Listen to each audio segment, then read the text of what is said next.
Olá, pessoal. Eu sou Alexandre Guzmão, diretor da revista Proteção, e estou aqui para apresentar mais uma edição do programa Proteção Tendências, que nesta primeira temporada está abordando o tema o futuro dos profissionais de saúde e segurança do trabalho, de segurança e saúde do trabalho, e os seus impactos na nossa vida, na vida de quem está atuando nessa área. Nesse programa, eu tenho um convidado muito especial, que é o meu amigo Cosmo Palázio de Moraes Júnior, que é técnico de segurança do trabalho, hoje atua como diretor do Sintesp, o Sindicato dos Técnicos de Segurança do Estado de São Paulo, e também atua como consultor e professor na área de segurança do trabalho. O Cosmo, ao longo de sua trajetória, ele trabalhou em grandes empresas, pequenas empresas, médias empresas, sempre como técnico de segurança, e desenvolveu um papel muito importante na busca de soluções que as empresas precisam.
Estamos de volta com a presença do meu amigo Cosmo, que vai falar nesse programa sobre a questão do futuro do profissional de segurança e saúde no trabalho.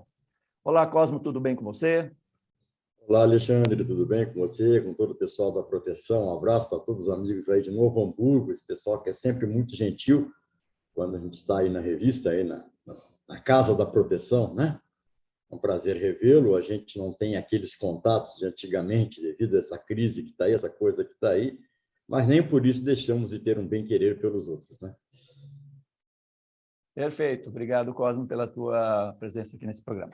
Bom, Cosmo, como a gente vai combinar? Eu vou fazer 3 perguntas para ti e você vai me responder na sequência as perguntas. Então, a primeira pergunta vai ser como você se imagina dentro de 10 anos. A segunda pergunta, eu vou perguntar qual é o futuro do profissional de segurança e saúde no trabalho. E a terceira pergunta é como é que esse profissional, para esse futuro, ele deve se preparar. Ok? Combinado? Combinado, tratado. Tá bom. Bom, qual é a primeira? A primeira, então, vamos lá. Como é que você se imagina dentro de 10 anos como profissional? Eu estou falando agora especificamente o profissional Cosmo, o Tec Segurança, e como é que você se imagina dentro desse país, dentro desse mercado, dentro dessa atividade como profissional de segurança em 10 anos? A questão de imaginar futuro, ela foi muito mexida pela questão pandemia, né, que nos trouxe uma série de reflexões, uma série de impossibilidades e possibilidades. Mas restrita à questão da segurança do trabalho, eu não vejo muita novidade, porque nós temos um atraso tão grande com aquilo que essencialmente é segurança do trabalho no Brasil, que talvez daqui a um tempo a gente tenha que recomeçar a fazer aquilo que em algum momento foi parado. Então, eu me vejo, né, com 70 anos de idade, daqui a 10 anos, trabalhando naquilo que eu acredito, na busca de uma segurança verdadeira, efetiva, de uma segurança que não dependa apenas da ação do trabalhador, que a nossa segurança hoje toda quase é calcada em cima disso. Tudo que se tenta mudar depende do que nós vamos convencer o trabalhador a fazer, ou seja, nós não queremos mais um trabalhador, nós queremos um super trabalhador capaz de realizar e se defender com a graça de Deus dos problemas que continuam existindo na mesma quantidade e intensidade no ambiente de trabalho. Então, eu me vejo daqui a esse tempo, se Deus quiser, se Ele permitir, né, trabalhando na busca daquilo que a gente buscou a vida inteira, de fazer uma segurança eficiente, eficaz, verdadeira, capaz de ser assimilada pelo trabalhador, contando com a sua cooperação, mas que não dependa essencialmente dele. Perfeito, perfeito. Mais do que isso, eu penso, mais do que isso, eu penso que a gente tenha que viver uma transformação de sair da sensação que nós temos de estar fazendo algum tipo de prevenção para a realidade. Eu, às vezes, visito empresas, organizações, onde eu vejo que foi feito um grande investimento na questão tecnológica em termos de produção, mas que não acompanhou da mesma forma o investimento em termos de prevenção. Então, eu espero que isso seja superado também nos próximos 10 anos. Acho pouco tempo, porque isso demora bastante, são mudanças estruturais. Não é uma questão nem financeira, econômica, é uma questão realmente de cultura. A gente fala tanto em cultura, né? Mas a cultura mais profunda, a cultura mais voltada na direção de soluções verdadeiras. Perfeito, Cosmo. Obrigado pela resposta. E vamos agora, então, para a segunda pergunta. A tua avaliação, você já abordou um pouquinho, né, nessa primeira resposta, você já falou nisso, mas vamos aprofundar um pouquinho mais. Como é que você vê esse futuro para os profissionais que hoje estão atuando, e especialmente aqueles que ainda vão entrar no mercado de trabalho? E daí não precisamos limitar nos 10 anos, aí, mas pode ser partir desses 10 anos, mas podemos pensar um pouco mais à frente aí. O que vai ser o profissional do futuro, o profissional de segurança e saúde do trabalho? Bom, nós temos 2 caminhos para isso, até mais de 2 caminhos, né? Da maneira que nós conhecemos o profissional hoje em dia, essa maneira está desgastada, uma maneira já antiga, uma maneira que teve toda a sua finalidade lá no começo, naquela questão emergencial e urgencial do início do SESMIT, né? Aí há uns 40 anos, um pouco mais do que isso, um pouco menos do que isso, mas que é um modelo que, ao longo do tempo, vem se mostrando em alto desgaste, com um poder de solução já exaurido, vamos chamar assim. Então, nós precisamos, né, se de fato nós vamos buscar uma segurança ao trabalho mais verdadeira, de um profissional com uma capacidade de análise maior, de um profissional com uma capacidade de elaborar um sistema de gestão, de preparar pessoas para realizar coisas. Então, esses 2 modelos. Ao mesmo tempo, se nós levarmos em consideração 10, 15 anos, nós vamos ter ainda a necessidade de ter o profissional no seu molde antigo, porque nós temos uma fila em atraso muito grande. Nós temos ambientes de trabalho no Brasil que nem minimamente atende às condições de segurança, de saúde, de qualidade de vida. Então, nós teremos espaço, sim, para o profissional que trabalha como trabalha hoje, fazendo aquela contenção, fazendo aquele trabalho de chão de fábrica. Agora, se nós realmente avançarmos, se realmente houver uma política para avançar, nós precisamos de gente que pense. Hoje nós temos uma dificuldade muito grande na segurança do trabalho, por exemplo, com o advento do PGR, uma questão, mais uma vez, porque isso é antigo, da hierarquia das medidas de controle. Se nós precisarmos trabalhar com engenharia de segurança, a maioria dos profissionais de segurança do trabalho estão focados e voltados em laudos e documentos. Nós temos poucas pessoas que se especializaram realmente, que buscam conhecer a aplicação, o conhecimento sobre soluções capazes de eliminar perigos e diminuir riscos dentro das empresas. Então, existe uma crise, existe um hiato dentro da segurança do trabalho que precisa ser fechado sob pena. Um pouco antes do nosso amigo comum, Armando, morrer, né? Nós conversamos muito sobre isso. Ele dizia: Cosmo, o futuro da segurança do trabalho é o processo de segurança da produção, uma série de coisas que ele falava assim, que eram muito interessantes, e comentávamos muito sobre isso também. Nós não temos mais gente capaz de fazer. Antigamente, o profissional de segurança, até pelas dificuldades que ele tinha, até pela ausência de certos meios, ele era obrigado a desenvolver soluções criativas. Muitas coisas que estão no mercado, muitas coisas que estão dentro das empresas, das obras, em todos os lugares, são objetos, são meios desenvolvidos por profissionais de segurança. Isso, ao longo do tempo, veio acabando. A gente passou a conviver com o anormal como ele se fosse normal e apenas caracterizá-lo ou não, como insalubre ou não insalubre, como perigoso ou não perigoso, sem ter a gana, a vontade de resolver problemas. Então, eu acho que para esse profissional ele vai ter que buscar uma nova forma de fazer, ele vai ter que buscar um novo entendimento do que de fato é segurança no trabalho, né? Afastar um pouco a área técnica da área jurídica, porque nós temos hoje mais preocupação, às vezes, com a questão de essa ou aquela, e devolver para dentro de nossa área o brilho de realmente fazer prevenção e proteção. Deixa eu te perguntar uma coisa, dentro da tua visão de futuro, você imagina que a obrigatoriedade do SESMIT nas empresas vai ser mantido? Agora eu estou falando como sindicalista, que eu acho que é um papel que o sindicato deve defender essa questão, mas assim, na perspectiva de evolução das leis, da evolução até do mercado e tal, como é que você vê esse futuro da obrigatoriedade que ainda hoje é uma imposição prevista nas NRs? A obrigatoriedade ela é uma coisa muito interessante, até porque tudo aquilo que é obrigado é recebido com uma certa dificuldade, né? As pessoas não gostam de imposições em nenhum segmento da vida, embora eu entenda que, nesse momento, essa imposição seja ainda necessária, né? Sempre que você define lei, define obrigatoriedade num país, você deve se valer da leitura do contexto onde você está. Nós temos um problema no Brasil hoje muito grande, né? Nós temos pessoas que têm modernidade pelas viagens que fazem para fora do país, mas não têm a capacidade de comparar isso com a realidade que elas vivem. Então, nós queremos um país moderno por decreto. Um país não é moderno por decreto. Nunca antes na história desse país eu vi tantas mortes por acidentes de trabalho como vejo hoje. E nunca vi também tanta indiferença em relação a isso.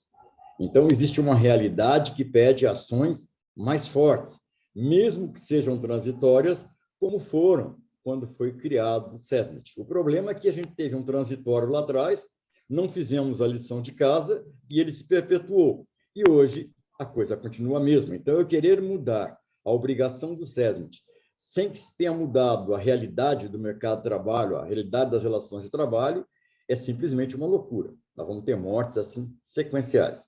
Eu acho que essa questão, e a gente não sabe o que vai acontecer, porque a forma que se trata isso é muito estranha. Ninguém sabe hoje se a NR4 vai ser mudada nesse item ou não. Ninguém. Se alguém perguntar e disser, mesmo aqueles que estão lá sentados não têm certeza sobre isso. Mas eu acho que mexer nesse modelo nesse momento é muito perigoso. Eu acho que essa transição... E eu digo isso por quê? Porque a pandemia reafirmou isso dentro de mim. Hoje as relações de trabalho estão muito mais fragilizadas. Hoje as pessoas estão com muito mais de perder ou não conseguir manter um emprego do que antes. E por essa questão, elas se expõem, elas aceitam fazer coisas que não deveriam fazer. Então, deve haver uma leitura mais ampla. Os atores sociais que estão envolvidos nessa questão devem ser sensibilizados para dizer: não é o momento para fazer isso, não devemos fazer isso. O que não quer dizer que lá na frente não possamos fazer. Eu acho que em outro momento precisa haver um reordenamento, mas esse reordenamento tem que ocorrer também com uma mudança de atribuições e uma definição de responsabilidades maiores por todos os envolvidos. É claro que a gente vai ter que posicionar de maneira diferente o SESMIT mais cedo ou mais tarde, mas para que esse posicionamento aconteça, é preciso que outros posicionamentos venham juntos. A sociedade é muito indiferente à questão da sociedade, à questão do acidente. Quem deve querer segurança do trabalho não é o técnico, o engenheiro, o enfermeiro, o auxiliar de enfermagem, é a sociedade como um todo. Esses que eu citei devem ser os agentes da aplicação, os agentes da proposição. Então, isso está errado, esse ordenamento sempre esteve errado. A gente enxuga gelo com uma qualidade imensa no Brasil. A gente gasta mais dinheiro enxugando gelo do que resolvendo o problema. E aí, de repente, vem nos dizer que o grande problema das relações de trabalho, o custo, não é o SESMIT, é a maneira que se trata a questão de segurança do trabalho. Infelizmente, ao longo dos anos, as boas empresas vêm pagando pelas más empresas, porque ninguém faz uma distinção sobre isso. Aquelas que investem bastante, existem muitas, tem muitas organizações boas, isso, elas recebem o mesmo tratamento, as mesmas mudanças de uma hora para outra, tudo isso continua vivendo. Então, eu preciso fazer um diagnóstico mais amplo, sentado com atores sociais maduros e não com partes que agem com parcialidade e interesses, isso de todos os lados, para que essas coisas mudem. Aí sim eu acho que se deve mexer na NR4. Perfeito, perfeito. E finalizando, então, nossas 3 perguntas, como é que esse profissional que a gente tem hoje atuando, você falou aí, ainda, você acredita que ainda em algum tempo nós não, vai ter muito espaço ainda para ser aquele fiscalizador, aquele cobrador e tal, mas a gente está vendo aí a questão de gestão, você falou muito bem sobre as mudanças e tal, mas como é que a gente tem que pensar na evolução, né? Como é que esse profissional deve se preparar para isso? Como é que ele se habilita para ser um profissional melhor no futuro e dentro das expectativas de que esse mercado vai exigir em breve? Bom, queiram uns, queiram outros, uns achem que sim, outros acham que não. Em dado momento, nós vamos ter que resolver o problema. Porque se na questão de segurança e saúde eu posso burlar estatísticas, eu posso criar fatos diferentes da realidade, na questão de doentes, e esses custam muito caro e nós não temos nenhuma mensuração maior, nenhuma informação com mais qualidade sobre isso, na questão de mortes também. É lógico que a gente sabe que, a seguir a tendência que nós temos hoje aí no mercado, nós vamos ter a privatização do seguro acidente do trabalho. Isso vem há tempo sendo trabalhado, algumas medidas e normas do governo que foram postas a meio desse caminho indicam essa direção e outras coisas mais que a gente acompanha por aí. E aí, nesse cenário, é lógico que mudar o número da estatística, mas não mudar a realidade, vai ter grandes problemas. Então, eu acho que o grande preparo do profissional de segurança é fazer um upgrade, tem que ter uma palavra, uma expressão em inglês para dar uma valorizada na apresentação, né?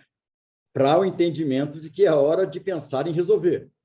Do que nós fizemos até agora, que são amplos planejamentos, muitas vezes planejamentos que têm o olho só na conformidade de papel e não na realidade, nós vamos ter que avançar.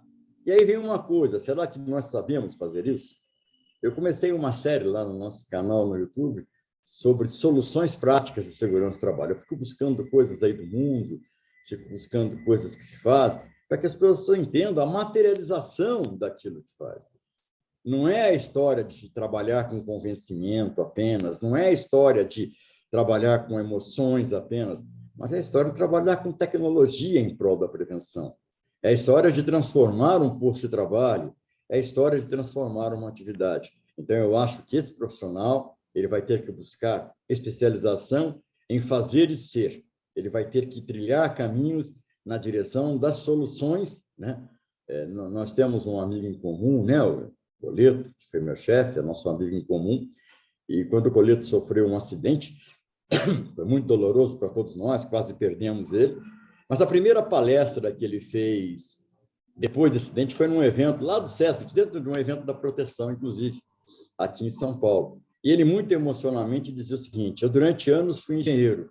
Só depois que eu sofri o acidente, eu aprendi o quanto eu tenho que fazer engenharia para fazer a inserção de trabalhadores, para fazer a mudança nos postos de trabalho. Isso é muito marcante, são frases como essa, que às vezes a gente vai em evento, ouve tanta coisa bonita, mas essas coisas que são marcantes, então nós precisamos começar a aprender o seguinte: já passou da hora de um país que quer ser moderno ter fábricas e ambientes de trabalho modernos e compatíveis com a dignidade humana. Chega da gente tentar levar isso na conversa, chega da gente mudar de modelo, entra norma, sai norma, muda sistema, e aquela questão continua a mesma lá dentro. Qualquer pessoa com um pouquinho mais de qualidade e de entendimento, ela pode entrar na internet e perceber que aquilo que mata no Brasil hoje é o mesmo que matava há 40, 50 anos. Não é mais aceitável a gente conviver com mortes por trabalho em altura, como nós temos, com mortes em soterramento. É absurdo, né?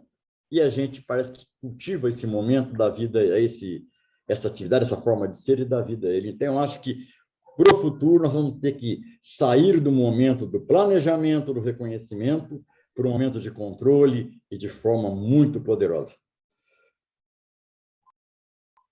Muito bom, muito bom. Excelente a tua participação. Bom, eu queria, nesse finalzinho de programa, abrir espaço para, se você quiser fazer algum comentário final, antes de a gente encerrar, mas, para mim, eu estou plenamente satisfeito com as tuas respostas. E, mais uma vez, obrigado pela tua participação aqui no Proteção Tendências. Bom, eu queria fazer a consideração do que eu tenho insistido muito, né? Que a gente não abra mão de uma prevenção que pense, de uma prevenção com capacidade de análise.